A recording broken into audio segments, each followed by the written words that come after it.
Introduction to Chinese. Introduction to Chinese. Introduction to Chinese with me, Paul Davis. Lesson 1. Characters and tones.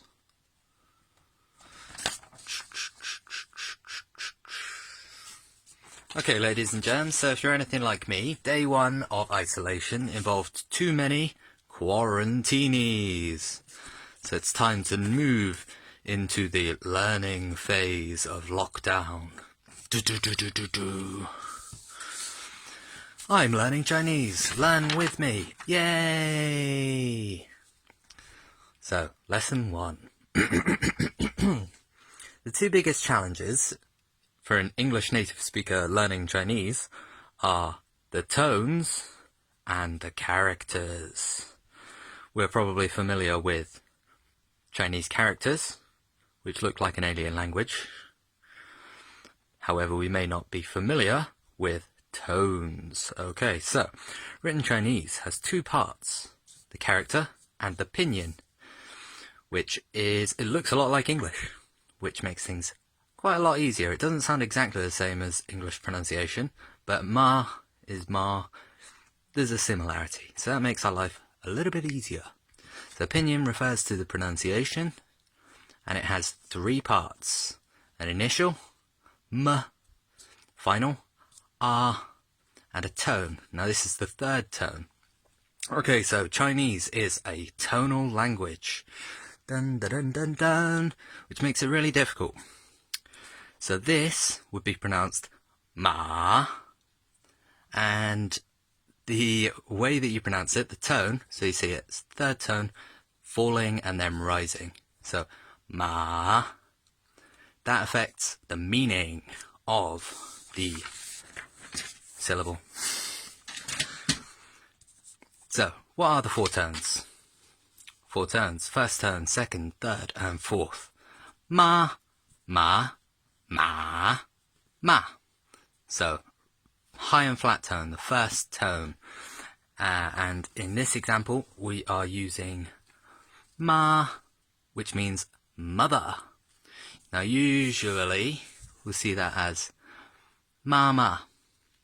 You can see the first use of the character here, ma, has the first tone. Second one is neutral tone, okay? So sometimes there are variations, so just because the character is the same doesn't necessarily mean the pronunciation is the same. That's kind of an advanced lesson, just to be aware of. Okay, second tone, ma, going up. So this, I've not really come across this specific usage, but it's just there for an example. So this kind of means what, but in a slangy kind of way. So the example I've given here is 你说吗? 你说吗? Which means, what did you say? So that literally, you say what? More or less. So what you can see from this is that the grammar of Chinese is quite a lot simpler in general than English, so we don't have complicated constructions of sentences. It tends to be you say what, not what did you say. Things are much simpler in that respect. Okay, third meaning, ma, horse. Okay, so if you don't get the tone right, you could call your mother a horse by accident. So ma, mother, ma, horse. Okay, fourth tone, ma. Again, not really a character I've come into contact with very much, but it's quite a nice demonstration of the four tones, so that's why I've used it. It means verbally abuse or swear. So let's move on to neutral tone. It's the fifth meaning, and this is very, very similar to this. I think this is kind of a slang version of this. But this is ma, so no tone. You can kind of pronounce it however you want. And this is often referred to as the yes-no question particle.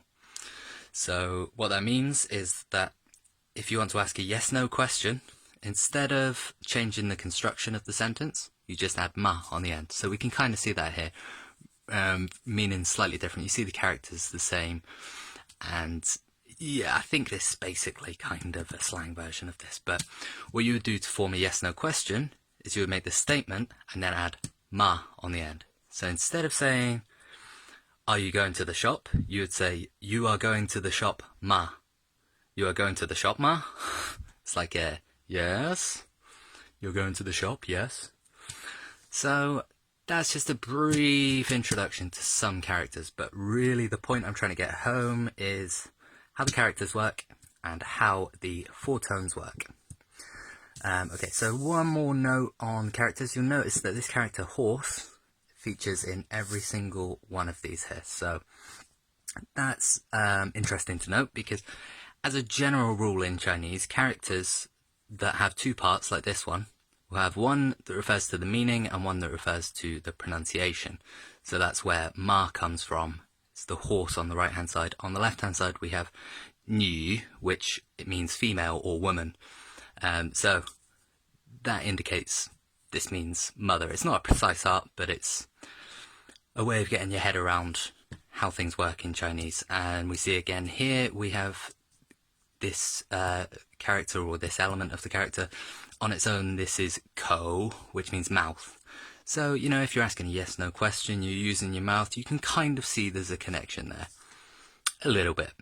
So that's where the meaning comes from, and the pronunciation comes from the horse character, ma. And then that's the same character.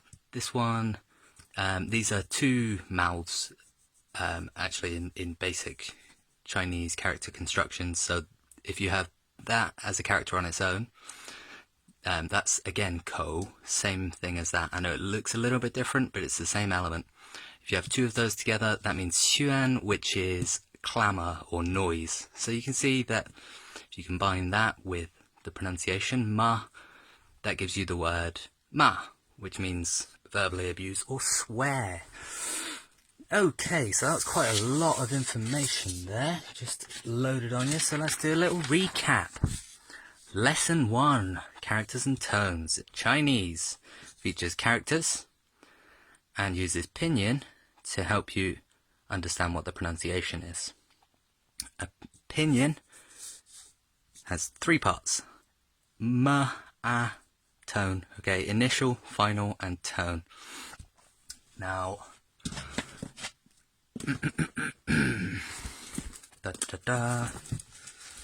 bear with me.